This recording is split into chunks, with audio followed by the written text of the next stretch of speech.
Hi guys, gumawa pala ako ng mango graham. So ito po yung third batch ko na po ito paggawa. Yung una ko, cookies and cream, then mango graham. So second batch, yung dinala ko namin kami nag-outing. But then this one is third batch. All you need is the mango, angel, cream densada, at saka all-purpose, isang all-purpose. Then, dinagdagan ko po siya ng mango mallows at saka juice na tang. But then, put all the ingredients in a bowl. Tapos, ayan. Kulang ako dyan ng creamer. So, dinagdag ko.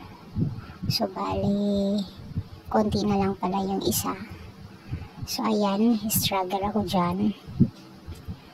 Ayaw lumabas. So, para easy lumabas yung creamer natin, butasan po natin yung petan. Ayan, diba? Ang linis. Yung gilid lang, ito lang yung may natira. So, simutin natin yan guys. So, ayan, may mixer tayo. I-mix lang natin for 10 to 15 minutes. Depende po pag nag-volume na yung ating creamer. Tsaka ayan, may katulong ako yung aking anak habang ako'y nagvi-video dahil makulit yan batang yan, gusto niya talagang sumali. So ayan, yung 15 minutes or 10 minutes, huwag nyo pong dire-diretsuhin yun kasi mag-overheat po yung ating mixer. So at least every 5 minutes po mag-ano po kayo, magre-rest kasi maiinit po yung ating mixer. Depende po sa mixer din na gamit natin. Yung pamputyo-putyo lang muna yung akin. Kasi, yan. Yan o, budget. So, ayan. Double volume na po yung ating creamer. Dinagdag ko na po yung ating ginugupit kong marshmallow na may flavor din na mango. Hindi ko na po napakita na naglagay po ako ng isang paketing tang. Ang flavor din ay mango. Masarap din po yun.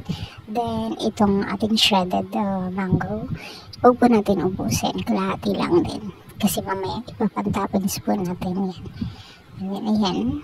Ito na po yung ating finished product. Hindi ko na po napakita yung maglagay ng biscuit, whatever. Kasi ay, ang aking anak.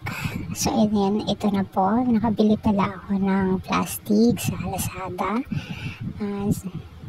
Ayan, napakatagal dumating. Kaya ngayon ko lang ho siya nagamit sa mango graham ko. Kasi gumawa ako last week ng cookies and cream kasi mabenta ho ang cookies and cream guys.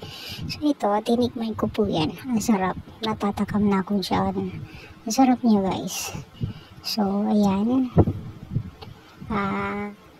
Naglalagay na tayo sa plastic isa-isa. Mas maganda itong plastic na nabili ko kasi hindi ka na i-sealed mo lang. Ilagay sealed. Diretso. Tapos balik mo sa freezer. Ayan na.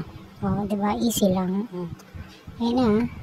Thank you for watching, guys. Bye. Ayan na. Bili na, guys. Bye.